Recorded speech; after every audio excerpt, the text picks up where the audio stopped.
Kings Church. Happy to talk to you guys. As you know, during this coronavirus, we're not able to be together. And so one of the things that we're trying to focus on is equipping y'all in some of the aspects of worship that we can't do as a body that doesn't get together.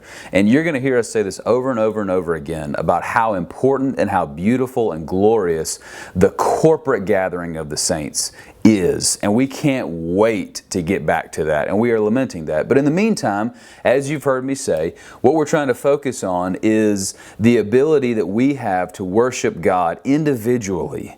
Go to His Word, be in His presence, pray to Him, meditate on His Word, and also what it means to worship God as a family. What you're going to see later on this week and in the subsequent weeks for as long as this whole thing lasts is you're going to see a lot of training and equipping from me and Josh in the realm of family worship and private worship. And what we want, please hear this, I'm going to say it again and again and again, is God does not make mistakes. He does not lose territory, and we want to come out of this thing better, not worse. When we gather together, we want the Spirit to be almost palpable because we have been continuing to worship and rely on the Lord. All right?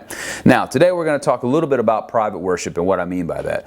What I mean by private worship is your time every single day when you as an individual get it alone with God.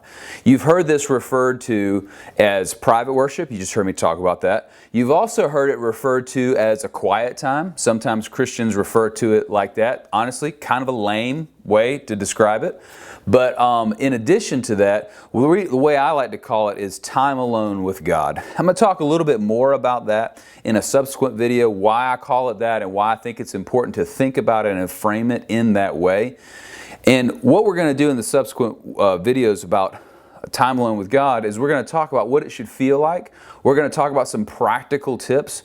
But today, for the few minutes that I have with you, what I want to talk about is the why or the reason behind being alone with God and worshiping Him by yourself. And so I'm going to use Exodus chapter 33 to talk about that. All right.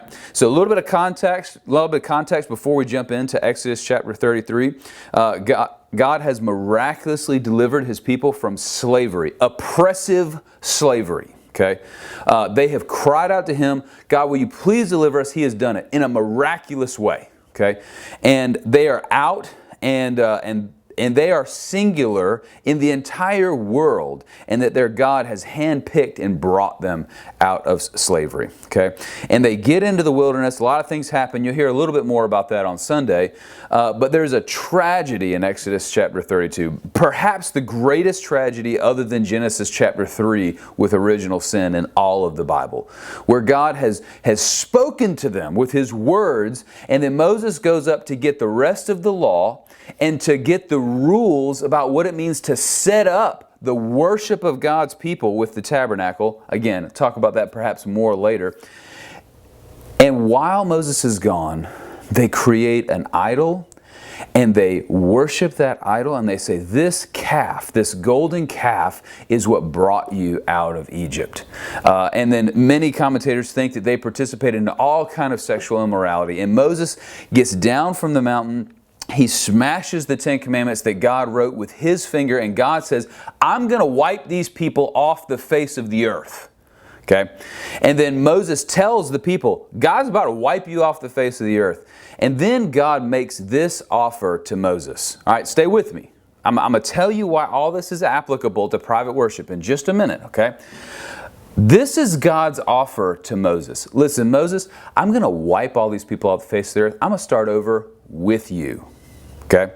Moses says, no, we're not going to do that. Moses comes back up the mountain and is begging God to deliver His people. You ready? We're going to jump into that conversation. Exodus chapter 33, and I'm going to begin reading in verse 15. Exodus 33, I'm begin reading in verse 15. This is God's offer to him. He says, Moses says in verse 15, if your presence does not go with us, do not send us up from here. How will anyone know that you are pleased with me and your people unless you go up with us?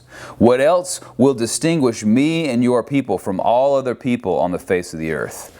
What God has said is, listen, I'm not going to go with you. I'm not going with you. I'm going to keep my word. I'm going to send my angel out in front of you. He's going to destroy all the nations in the promised land. Y'all are going to go. You're going to get it. I'm going to keep my end of the bargain, but I can't stand to be with you anymore. I don't want to be with you anymore. And so God's deal is this. I'll fulfill my end of the bargain. I'll give you the benefits that I told you I was going to give you, but I'm not going. I can't stand to be in your presence. What essentially he was saying was the whole point of the Exodus was that God was going to set up the tabernacle, the place of His presence, right in the middle of His people. And He's saying right now, I don't want to be in the middle of you anymore. I'm going to fulfill my obligations, but I don't want to be with you anymore. And then this is what Moses says. If you don't go with us, if you're not in the middle of us, then don't send us out. He's saying it's not worth having the benefits of your power if we can't have you. Now, here's what I want y'all to think about, okay? What God is promising the Israelites, is He promising power? He's promising prosperity? He's promising them leadership through Moses? But He is denying them His presence. And here's the question I want you to think about. And I'm serious. I want you to think about this and I want you to pray about this. How many of you would have taken that deal? How many of you would have taken that deal? You get everything you want out of God except Him and His presence. Why not take the deal? The reality of this passage is that Moses knows the most precious thing about being a part of this people is that you and us and Moses were selected by God to have His presence be among us. That, my friends, is what private worship, is what time alone with God is all about. It is the reality that the reason you were created is for you to be with God and you can experience Him. So ask that simple question as you're thinking and feeling. I'm going to give you tons of pro tips and things like that in the subsequent videos that are going to come out. But what I want to ask you to ask yourself is look at Exodus chapter 33 and ask the question, would you have taken that deal? What's the tragedy of not having God's presence? Because at the end of this passage, right after Moses says, I'm not taking that deal with the angel of the Lord, he asks to see His glory. Because the greatest thing that Moses can imagine receiving from God is himself. Is that the case with you?